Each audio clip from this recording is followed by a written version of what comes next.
The man who saw the fire before it started. Imagine standing on a high balcony, looking out over the most beautiful city you've ever known. You see children playing in the streets, markets buzzing with trade, and the golden glow of a temple that everyone believes is invincible. Now, imagine that you, and only you, can see the horizon turning black. You can smell the smoke of a fire that hasn't started yet, and you can hear the thundering hooves of an army that is still hundreds of miles away. You try to shout a warning. You scream until your throat is raw, begging people to move, to change, to save themselves. But they don't look up. Instead, they laugh. They call you a traitor. They call you a madman. And then, the fire arrives exactly as you said it would. This isn't a scene from a Hollywood disaster movie. This is the life of a man named Jeremiah. Most people know him as the weeping prophet, but that title doesn't do him justice. Jeremiah wasn't just sad. He was a man caught in the middle of a cosmic tug of war. He was a man who loved his country, but was commanded to predict its destruction. He was a man who wanted peace, but was forced to live a life of constant war. For 40 years, he stood at the crossroads of history as the superpower of Babylon rose like a tidal wave to swallow the world. He witnessed the death of a kingdom, the burning of a holy city, and the absolute silence of a people led away in chains. But in the middle of that darkness, he also saw something else, a whisper of a future that would change the human heart forever. Tonight, we aren't just reading an ancient text. We are stepping into the mind of a man who survived the end of his world. This is the story of Jeremiah, the prophet, the prisoner, and the poet of the broken-hearted. The story of Jeremiah doesn't begin in a throne room or a grand temple. It begins in a quiet, dusty village called Anathoth, just a few miles north of Jerusalem. It's the kind of place where everyone knows your name, where the air smells of olive trees and dry earth, and where tradition is the law of the land. Jeremiah was born into a family of priests. His life was mapped out before he even took his first breath. He was supposed to follow in the footsteps of his father, Hilkiah, learning the rituals, reciting the prayers, and living a predictable, holy life. But God had a different map. Try to put yourself in the shoes of a teenager in the ancient world. You're just starting to find your voice. You're looking at the elders of your town with a mix of respect and intimidation. And then, suddenly, the silence of the Judean hills is shattered by a voice that doesn't come from the world around you, but from deep within your very soul. The word of the Lord came to him with a weight that would have crushed a grown man, let alone a boy. God said, "Before I formed you in the womb, I knew you. Before you were born, I set you apart. I appointed you as a prophet to the nations." Pause for a second and let that sink in.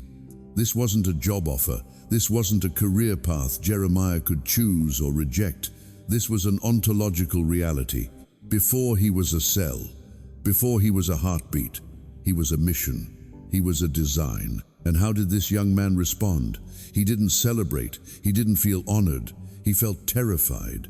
His response is one of the most honest moments in all of ancient literature. He cried out, "Alas, sovereign Lord, I do not know how to speak. I am too young." In the culture of that time, age was everything. Wisdom belonged to the gray-haired. Authority belonged to the elders. For a youth to stand before kings and priests and tell them they were wrong was not just social suicide, it was unheard of. Jeremiah was looking at his own hands, his own shaking voice, and his own lack of experience. He was measuring the size of the mountain against the size of his own feet. But the response he received is a message that still echoes for anyone who has ever felt not enough. God told him, "Do not say, 'I am too young.' You must go to everyone I send you to and say whatever I command you. Do not be afraid of them, for I am with you and will rescue you." Then, in a moment of visceral, divine intimacy, Jeremiah describes God reaching out and touching his mouth. It wasn't just a gesture, it was an infusion of power. God said, "Now I have put my words in your mouth. See, today I appoint you over nations and kingdoms to uproot and tear down, to destroy and overthrow, to build and to plant." This was Jeremiah's great commission. But notice the ratio of those verbs. 4 of them are about destruction, uprooting, tearing down, destroying, overthrowing. Only 2 are about construction, building, and planting. Jeremiah was being told that before anything new could grow, the old, rotten structures of his society had to be cleared away. He was being commissioned as a spiritual demolition expert. To make sure the young boy understood the gravity of the times, God gave him 2 strange, haunting visions. First, he showed him a branch of an almond tree. In Hebrew, the word for almond tree is a pun on the word for watching. It was a sign that God was watching over his word to perform it. The clock was ticking. Second, he showed him a boiling pot, tilting away from the north, spilling its scalding contents toward the south. This was the geopolitical reality of the 7th century BC. To the north, the great powers Assyria and the rising shadow of Babylon were simmering. The boiling pot of invasion was about to tip over, and the heat would be felt by every soul in Jerusalem. God warned Jeremiah right then and there, "Get yourself ready. Stand up and say to them whatever I command you. Do not be terrified by them, or I will terrify you before them." It was a stark, brutal ultimatum. Jeremiah was being drafted into a war of words, where he would be a fortified city, an iron pillar, and a bronze wall against the whole land. He was promised that people would fight against him, but they would not overcome him. Imagine walking back into your village after that encounter.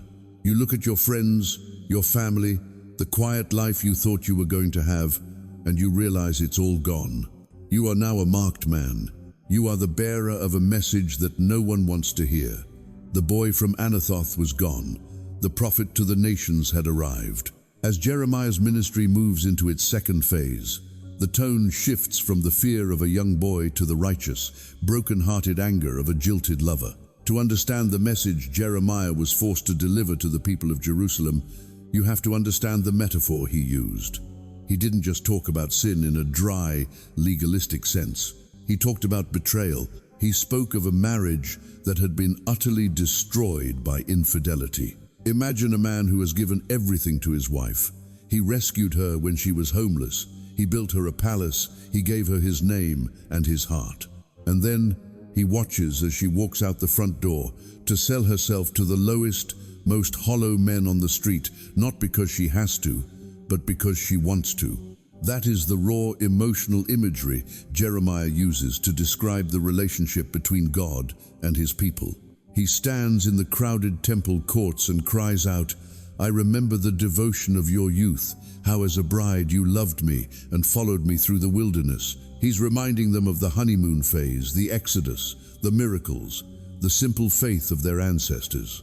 But then comes the but. He looks at the current generation and asks a haunting question.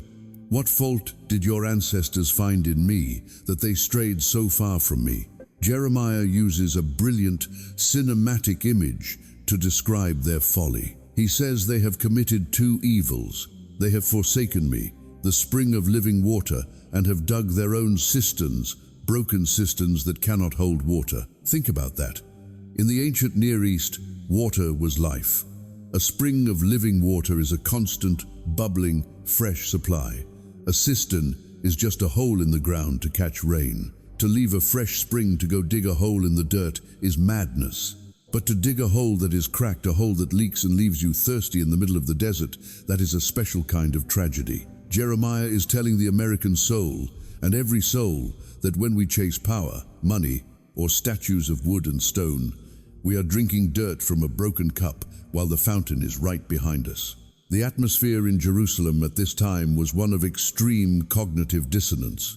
On one hand, the city was religious. The temple was busy. People were offering sacrifices. But on the other hand, the social fabric was rotting. Jeremiah looked past the religious ceremonies and saw the reality.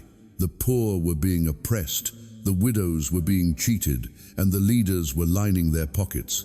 Even worse, the people were literally hedging their bets.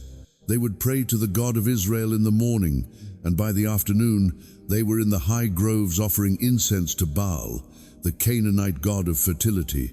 or even sacrificing their own children to Molech in the valley of Hinnom. Jeremiah's descriptions get incredibly gritty here.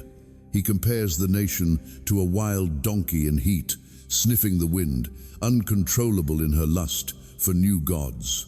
It's graphic, it's uncomfortable, and it was meant to be. He was trying to shock and numb people into feeling something, anything again. But the most dangerous part of Jeremiah's message wasn't just the critique of their lifestyle. It was his geopolitical forecast. He started pointing to the north. In the 7th century BC, the map of the world was changing. The old empire of Assyria was dying, and a new, terrifying shadow was growing. Babylon.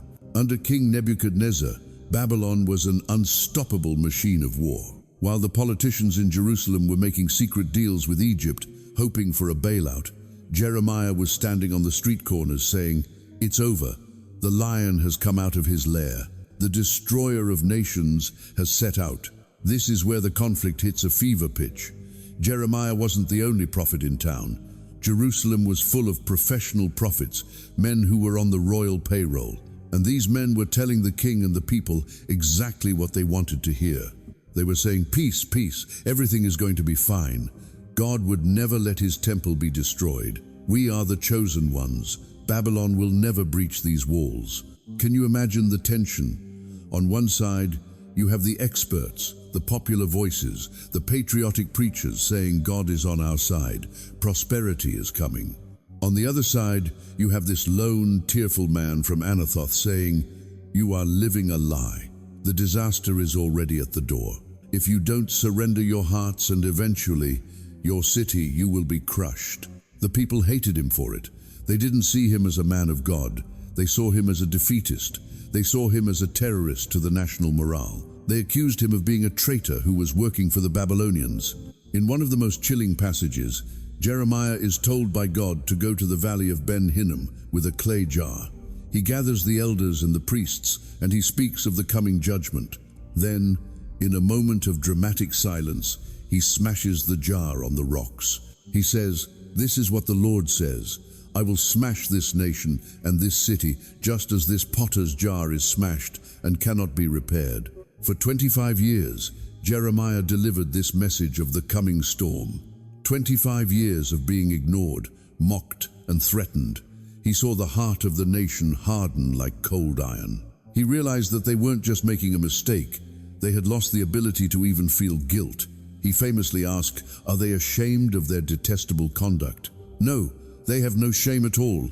They do not even know how to blush. As the section closes, the boiling pot from his first vision finally begins to tip. The Babylonian army is on the move. The time for metaphors is ending, and the time for consequences is beginning. Jeremiah's words are no longer just warnings, they are becoming a haunting reality. If you were living in Jerusalem during Jeremiah's time, you wouldn't just hear him, you would see him. Jeremiah was perhaps the world's first performance artist, but his stage was the city street, and his props were the objects of everyday life. He knew that words were being drowned out by the fake news of the false prophets and the loud music of the pagan festivals. To break through the noise, he had to become a living parable. One of his first acts was the story of the linen belt. God told him to go buy a brand new, expensive linen belt, the kind a priest or a nobleman would wear, and put it around his waist. But there was a catch. He wasn't allowed to wash it. He had to wear it until it was stained with the sweat and dust of the city. Then, God told him to take a long journey to a place called Perath and hide the belt in a crevice of a rock. Many days later, Jeremiah went back to dig it up. When he pulled it out, the fine linen was rotted, moldy, and completely useless.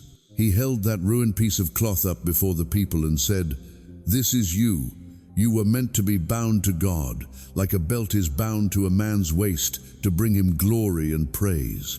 But you have hidden yourselves in the rocks of other gods, and now you are useless." Imagine the visual impact of that dirty, decaying rag held against the backdrop of the majestic temple. It was a gut punch to their national pride. But the most famous scene in Jeremiah's life happened at the bottom of the hill, in the district of the artisans. God said, "Go down to the potter's house and there I will give you my message." Jeremiah stood in the shadows of the workshop and watched the potter's hands. He saw the wheels spinning the obnium and a lump of grey clay being shaped. But as he watched, something went wrong. Perhaps there was a pebble in the clay, or perhaps the clay was too dry. The vessel marred in the potter's hand. It didn't become the beautiful jar it was intended to be. Now, in our modern world, we might throw that clay away, but the potter didn't. With a patience that fascinated Jeremiah, the potter simply crushed the clay back down into a lump and started over. He used the same clay to make a different pot, one that seemed best to him. God spoke to Jeremiah right there in the dust. "Can I not do with you, Israel, as this potter does? Like clay in the hand of the potter, so are you in my hand." This is a message that resonates deeply with the American spirit, the idea of a second chance, the remaking of a life. But Jeremiah added a sharp, prophetic edge to it. He warned that while the potter is patient, there comes a point where the clay becomes too hard to be reshaped. If the clay refuses to yield, the only thing left for the potter to do is to break it. This led to his most dangerous performance, the yoke. Imagine the shock on the faces of the politicians and the foreign ambassadors gathered in Jerusalem when they saw Jeremiah walking toward them with a heavy wooden ox yoke strapped across his shoulders. He had tied it to his neck with leather thongs. He looked like a beast of burden, a slave. He walked right into the heart of the power structure and delivered an ultimatum from the Creator. "Bow your neck under the yoke of the king of Babylon. Serve him and his people, and you will live. Why will you and your people die by the sword, famine, and plague?" To the people of Jerusalem, this was more than just defeatism. It was high treason. It would be like a public figure today, walking into the capital and telling the leaders to surrender to their greatest enemy. The tension snapped when a celebrity prophet named Hananiah stepped forward. Hananiah was everything Jeremiah wasn't. He was popular, he was positive, and he told the people exactly what they wanted to hear.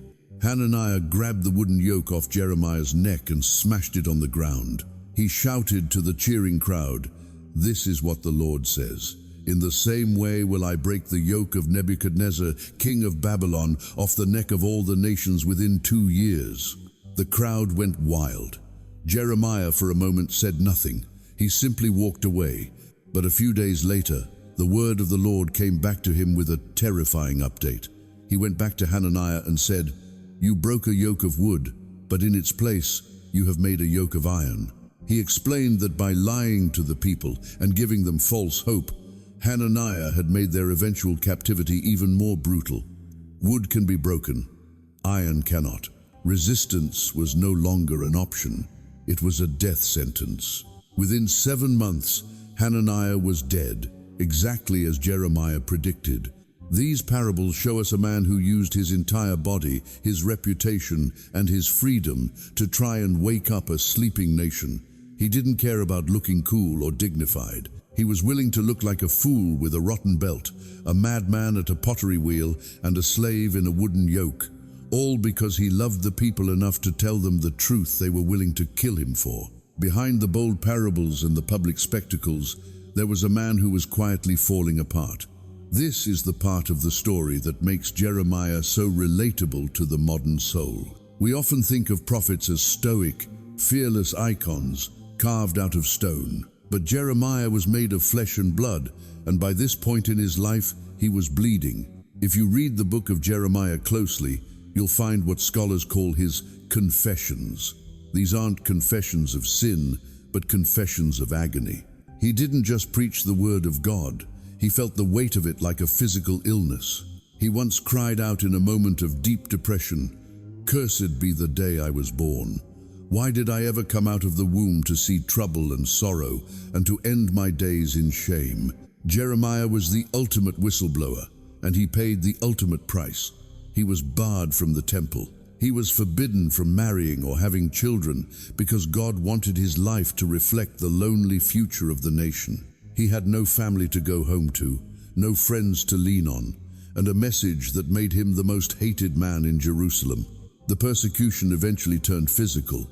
A high-ranking priest named Pasha had Jeremiah beaten and put in the stocks at the upper gate of Benjamin. Imagine the humiliation: the prophet to the nations, locked in a wooden frame, mocked by everyone who walked into the city, his back striped with the marks of the whip. When he was finally released, Jeremiah didn't have a victory moment. Instead, he went into a dark room and had a raw, honest argument with God. He said, "O Lord, you deceived me, and I was deceived. You overpowered me and prevailed. I am ridiculed all day long. Everyone mocks me." He admitted that he wanted to quit. He promised himself he would never mention God's name again. But then he described a sensation that every artist, every visionary, and every person of conviction can understand. "But his word was in my heart like a fire shut up in my bones. I am weary of holding it in. Indeed, I cannot." This is the price of truth. It's the moment you realize that speaking out will destroy your life, but staying silent will destroy your soul. As the Babylonian army finally surrounded the walls of Jerusalem, the situation for Jeremiah went from bad to lethal. The city was starving. The air was thick with the smell of death. The king's advisors were desperate, and they saw Jeremiah as a psychological weapon being used against them by the enemy. They went to King Zedekiah and demanded Jeremiah's death. They took him and lowered him by ropes into a cistern, a deep, underground water tank that belonged to a man named Malchijah. There was no water in the cistern, only a thick, cold layer of mud. Jeremiah didn't just sit in the dark. He sank into the mire. Try to visualize that scene. The silence of the pit, the darkness, the mud rising to his chest, the slow realization that he was being left there to starve to death in the filth. He was literally being buried alive by the people he was trying to save. He was only saved because of a foreigner, an Ethiopian official named Ebed-Melech, who had more compassion than all the leaders of Israel combined. Ebed-Melech risked his own life to convince the king to let him pull Jeremiah out. They used old rags and ropes to cushion his armpits as they hauled his muddy, broken body back into the light. Even after this, Jeremiah didn't change his tune. In a secret, midnight meeting, King Zedekiah, a weak man caught between his fear of Babylon and his fear of his own advisors, asked Jeremiah if there was any word from the Lord. Jeremiah, still covered in the dust of the dungeon, looked the king in the eye and said, "Yes, you will be delivered into the hands of the king of Babylon." Jeremiah's life teaches us that being right doesn't always lead to a happily ever after. It often leads to the pit. It leads to tears. It leads to being misunderstood by the people you love the most. But it also leads to a kind of indestructible integrity. Jeremiah was the weeping prophet not because he was weak, but because he was strong enough to carry both the heart of God and the pain of his people at the same time. He was a man who refused to lie, even when the truth was killing him. The year was 586 BC. The boiling pot from Jeremiah's youth didn't just tip over, it exploded. For 18 agonizing months, the Babylonian army had surrounded Jerusalem. Inside the walls, the scene was something out of a nightmare. There was no more bread. The skin of the people grew thin and dark from hunger. Mothers, in their madness, did things to their children that Jeremiah had warned about but never hoped to see. The city of gold had become a city of ghosts. Then, one night, the silence was broken by the sound of crashing stone. The Babylonians breached the walls. The end came with terrifying speed. King Zedekiah, the man who had ignored Jeremiah's counsel for so long, tried to flee through a secret garden gate under the cover of darkness. He didn't make it far. He was captured in the plains of Jericho and brought before Nebuchadnezzar. There, in a final act of calculated cruelty, the Babylonians executed Zedekiah's sons before his very eyes. And then they put out the king's eyes. The last thing he ever saw was the death of his legacy. He was led away in chains to Babylon, a blind king for a broken nation. Jerusalem was systematically dismantled. The great Temple of Solomon, the pride of the world, was stripped of its gold and set ablaze. The walls were torn down, the houses were looted, the spring of living water seemed to have dried up completely. But here is where the story of Jeremiah takes a turn that no one expected. While the city was under siege, while the arrows were flying and the houses were burning, God told Jeremiah to do the most illogical thing imaginable. He told him to buy a piece of real estate. Jeremiah's cousin came to him in the courtyard of the guard and offered to sell him a field in their hometown of Anathoth. Now, remember, Anathoth was already occupied by the Babylonian army. The land was technically worthless. To buy it was like buying a house in the middle of a forest fire. But Jeremiah weighed out the silver in front of witnesses. He signed the deed and sealed it in a clay jar. Why? Because it was a prophetic act of defiance against despair. He was saying, yes, the city is falling. Yes, we are going into exile. But houses and fields and vineyards will again be bought in this land. He was putting his money where his mouth was.